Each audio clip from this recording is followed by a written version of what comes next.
Those college students there had no idea that they were on surveillance video, as this wheelchair that they discovered at the top of the stairs at a bar that they then sat in first before then one of them shoved it down the stairs was caught, and then therefore he was as well. So according to the woman who posted the video, the user of that wheelchair was using the bathroom down those stairs at the time, needed help getting down there and then help back up.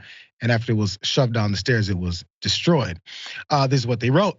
The chair was left on top of the stairs because she physically had to be carried down to use those restrooms, which are only located down there. Now, the man who did that has been identified, as you can imagine, as Mercyhurst University hockey player Carson Briere.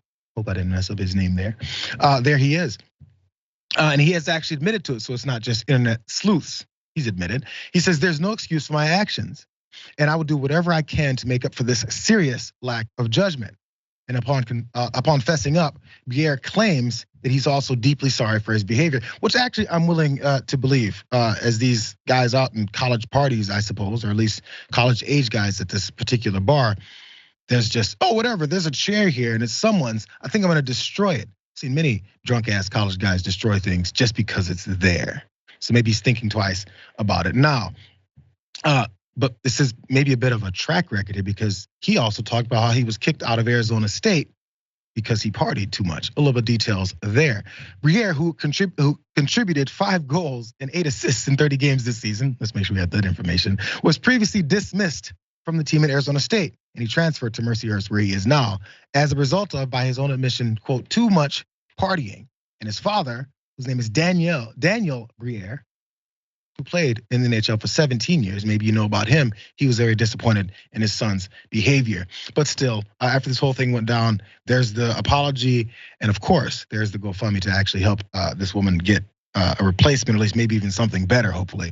As you can see, you can check it out there as well if that one is still up. But again, it's another indication and illustration of our society really not understanding or caring what our fellow citizens maybe are dealing with, or what is it their property is sitting right in front of you, and how it's actually very useful for their mobility.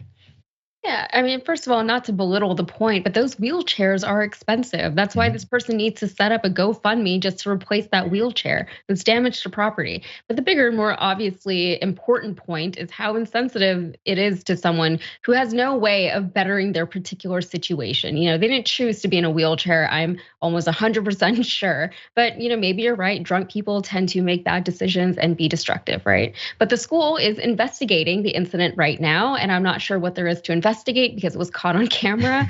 I'm assuming that they're reluctant to do anything to this person because they are a sports star, right? Is that what you said? What does he play, football? It's hockey. Hockey, sorry. Yeah, so I'm assuming the school is investigating. It's going to be a quick investigation unless they're prepared to investigate the whole thing, just pretend to while the media circus dies down, at which point they will do nothing. But what they need to do, and the problem that they're not really addressing, is why wasn't there a bathroom on that floor in the first place? And why wasn't there a ramp? It's the school's fault. They need to do something about that. Now, I'm not sure of the establishment. Maybe it's not school function. Maybe it's not under the jurisdiction of the school. Maybe it's just like nearby. A building code or something. That's what I would think. Even if it's not associated with the school, if you have, patrons coming in, you would hope that there's access to the normal facilities like that.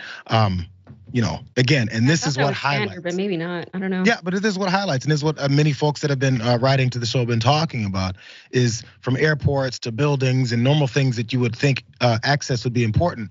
It's overlooked and even like aggressively overlooked in cases. Yeah, and I don't know why it doesn't really hurt anybody to include other people like that. I don't know. It feels like you have to be really insecure to want to deliberately exclude people for something that they have no control over. It's a cost thing and it's an effort thing, and that's something that I guess in many cases when you're running a business you're trying to avoid cost and effort. Yeah. Those things work.